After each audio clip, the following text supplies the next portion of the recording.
लक्ष्मी प्राप्त होती है। धर्मार्थ दे देता है। शिव पंचायत में गुड़, चावल, लाल फूल और लाल मिर्ची के 11 दाने पानी के कलश में तांबे के लोटे में लेकर हाथ को ऊंचा कर नेत्र नासिका और जिससे के सम्मुख में जो सूर्य नारायण को अर्घ देता है, जल चढ़ाता है, जो सूर्य को ब्रह्मांड दे देता है, अगले रविवार तक किसी की आवाहना प्रारंभ हो जाता है। जो आज तक कमेंट को फोन कर देता है।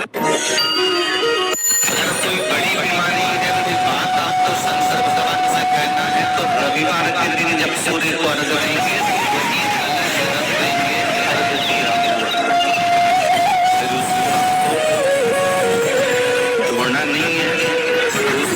सोमवार का दिन पड़ेगा, जलों से पहले सूर्य नारायण को अर्घ देकर वही कलश से वापिस जल भरकर शंकर जी के मंदिर में ले जाकर जल को चढ़ाना प्रारंभ कर दीजिए। स्वयं बड़ी रोग, बड़ी बीमारी में भी आराम लगना प्रारंभ हो जाएगा। रविवार को अगर लोटा भरकर शिव को समर्पित करा जाता है तो घर में तेज लक्ष्मी प्राप्त होती है। सोमवार के दिन भगवान शंकर को अगर जल चढ़ाया जाता है तो हमारे घर में शीतलता का अनुभव होता है। मंगलवार को अगर शिव जी के मंदिर में, शंकर के मंदिर में जाकर 1 लोटा पानी चढ़ाया जाता है तो हमारे कार्य में उन्नति होती है। बुधवार के दिन अगर शंकर पर 1 लोटा पानी चढ़ाया जाता है तो जिन लड़कियों का विवाह नहीं हो रहा, जिन बच्चों का विवाह नहीं हो रहा, उन बच्चों के भी विवाह हो जाते हैं हमारा। गुरुवार के दिन अगर शिव जी के मंदिर में पानी चढ़ाया जाए, जल चढ़ाया जाए तो घर में विद्वत्ता का अनुभव होता है महाराज, बच्चे पढ़ने में प्रखर होते हैं महाराज। शुक्रवार के दिन अगर शंकर के मंदिर में जल चढ़ाया जाए तो नारी का अखंड सौभाग्य होता है महाराज। शनिवार के दिन अगर शिव की आराधना करी जाए, शनिवार के दिन अगर शंकर को जल चढ़ाया जाए तो जिंदगी में व्यक्ति की सूर्य को 3 अर्घ होते हैं। एक लाल चंदन का कार्य की सिद्धि के लिए सूर्य नारायण को दिया जाए, एक काली मिर्ची के पानी का। जब आप कोई एग्जाम में बैठ रहे हैं, कोई परीक्षा में बैठ रहे हैं और आपको उसमें उत्तीर्णता चाहिए या मेरा ये काम सफल चाहिए या अदालत में केस चल रहा है उसको निपटाना है, तो काली मिर्ची के जल से सूर्य को अर्घ दी जाती है। तो उस जल के अर्घ से व्यक्ति का काम तुरंत 1.5 महीने के अंदर सफल हो जाता है। काली मिर्ची के अर्घ का इतना प्रमाण। तीसरे नंबर पर है बेलपत्री के जल का सूर्य को दिया जाए। बेलपत्री के जल का कौन देता है? जो बहुत बीमार पड़ा रहता है, जिसको कुछ ना कुछ शारीरिक कष्ट चलता रहे, कभी घुटना, कभी कमर, कभी पेट, कभी ब्लड प्रेशर, कभी शुगर, कुछ ना कुछ चलती रहे, तो वो लगातार 1 महीना बेलपत्री के पानी का अर्घ सूर्य को देता रहे, उसको रोग से निवारण हो जाता है। रोग से समस्या खड़ी हो जाए, बहुत विकट समस्या है और कोई हल ना मिलता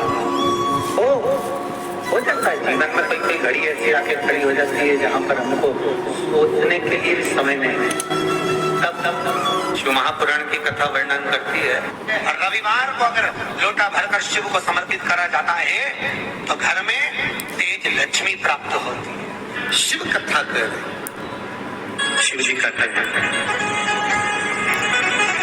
कुमारी कन्या तीज का व्रत रखती है, हरियाली का तीज रखती है, छोटी तीज, बड़ी तीज, हरियाली तीज रखती है, छठ व्रत रखती है।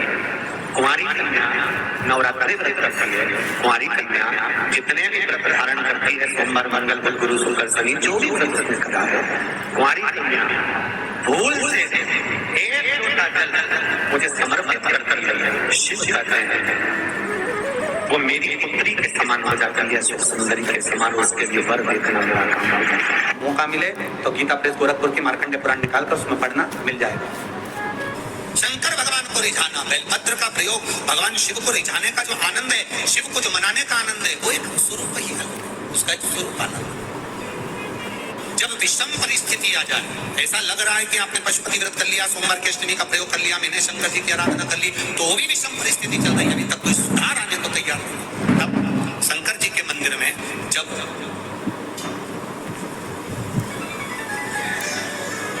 बेलपत्र चढ़ाने के लिए आप जाएं, तब प्रयास करिएगा कि बेलपत्र को, अशोक सुंदरी का स्थान सबको मालूम है ना? बोलो जम के बोलो जरा, मालूम है सबको? अशोक सुंदरी वाली जगह पर बेलपत्री को, डंडी वाली जो जगह है जहां से पानी बहकर जाता है, उधर रखना। उसी बेलपत्री को वापस उठाना। शिव जी के शिवलिंग पर जब बेलपत्री रखो तो डंडी का भाग, आप यहाँ बैठे हो तो डंडी का भाग पीछे की ओर होना चाहिए। शिवलिंग जैसे ये है तो डंडी का भाग पीछे की ओर। रखकर 7 लोटा जल भगवान शंकर पर समर्पित कर दीजिए। अपने भाव को रखते हो। अगर विषम परिस्थिति चल रही है, आपने पशुपति व्रत कर लिया, सोमवार के अष्टमी का कर लिया, उसके बाद भी कार्य नहीं हो रहा, अटक रहा है, किसी कारणवश कोई फाइल मोटी है, थोड़ा समय लग रहा है, तो 7 लोटा जल का प्रयोग करें। धीरे धीरे 7 लोटा जल शिव जी को बाल्टी में भरकर ले जाए। अपने घर से 7 कलश जल शिव जी को समर्पित करना है और समर्पित करने के बाद उस बेलपत्री को वापस अपने ही घर पर लेकर आ जाना है। 11 दिन 21 दिन उसको रखो, फिर उसका विसर्जन वापिस किसी नदी, सरोवर, तालाब या वृक्ष के नीचे कर दीजिए। बाबा हाथ पकड़ कर बाहर निकालिए देगा। परिस्थिति विषमता, बहुत विषम परिस्थिति में उस जगह पर इसका प्रयोग कर सकते। सूर्य नारायण भगवान को बिना रुके चलने की आज्ञा है, बस चलते रहना है। उनके अश्वों के साथ में सूर्य नारायण भगवान को अपनी यात्रा पूर्ण करना।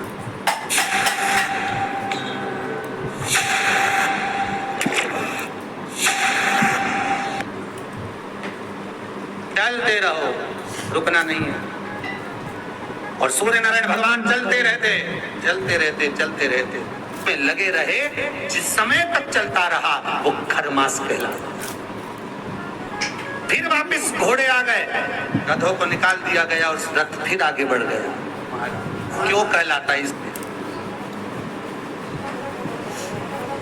सूर्य नारायण भगवान को याद आया कि मेरे घोड़े चलते चलते थक गए होंगे, पानी कहाँ पिए। महाराज मार्कंडे पुराण का चरित्र है, बहुत ध्यान से मौका मिले तो गीता प्रेस गोरखपुर की मार्कंडे पुराण निकालकर उसमें पढ़ना मिल जाएगा। सूर्य नारायण भगवान चलते चलते विचार करने लगे कि मेरे घोड़े प्यासे हैं, इनको क्या पिलाऊं।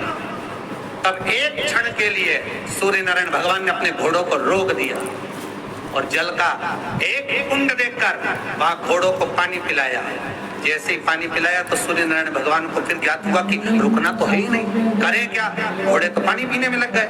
सूर्य नारायण भगवान ने देखा वहां पर गधे खड़े हुए थे। नारायण ने तुरंत उसी समय सूर्य देव ने उन गधों को रथ में लगा लिया और उनको लेकर चल दिए। गधों को कहते हैं खर, इसलिए जब तक गधे उस रथ में लगे रहे, जिस समय तक चलता रहा वो खरमास कहलाता। फिर वापस घोड़े आ गए, गधों को निकाल दिया गया और रथ फिर आगे बढ़ गया। क्यों कहलाता है? इसलिए इसमें शुभ कार्य नहीं होते, विवाह, शादी आदि का आदि फंक्शन कुछ नहीं। पर आज के जमाने में लोग सोचते हैं कि थोड़ा गार्डन वार्डन थोड़े फ्री मिल जाएंगे तो लोग, दुनिया के लोग इसी समय पे शादी करते हैं और बाद में फिर आंख में से आंसू बहाते। हमारी बहू ऐसी महाराज, ऐसा हो गया महाराज। अब महाराज क्या करे बेचारा, ये बताओ महाराज क्या करेगा?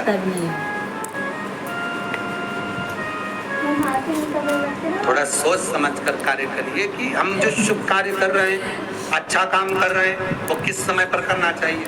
हाँ, भजन करो, कीर्तन करो, संकीर्तन करो, कथा करवाओ, नाम जाप करो, स्मरण करो, खूब अनुष्ठान करो, तुम भगवत नाम का जाप करो। ये तो तुम कभी भी कर सकते हो जीवन पर्यंत में, कभी भी, क्योंकि मृत्यु का कोई भरोसा नहीं है, इसलिए भजन का भी भरोसा नहीं। करते रहो, कभी भी आ जाए तो ठिकाना किसका, ना जाने कब फोटो टंग जाए। इसलिए भजन में पीछे मत। पार्वती जी ने कर जोड़कर, हाथ जोड़कर भगवान शिव से अपने पुत्रों के सामने, अपने बच्चों के सामने स्तुति की। शंकर भगवान से कहा, आपने मेरा नाम द्रुमावती रख दिया, रूप मान गए, मैं कुछ देर के लिए बेधम के रूप में आ गई। पर शिव जी से पूछा कि आप मुझे वापस कैसे प्राप्त कर गए, मुझे कैसे।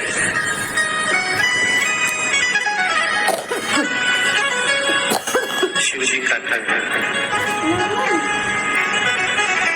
कुंवारी कन्या तीज का व्रत रखती है, हरताली का तीज रखती है, छोटी तीज, बड़ी तीज, हरियाली तीज रखती है, छठ व्रत रखती है।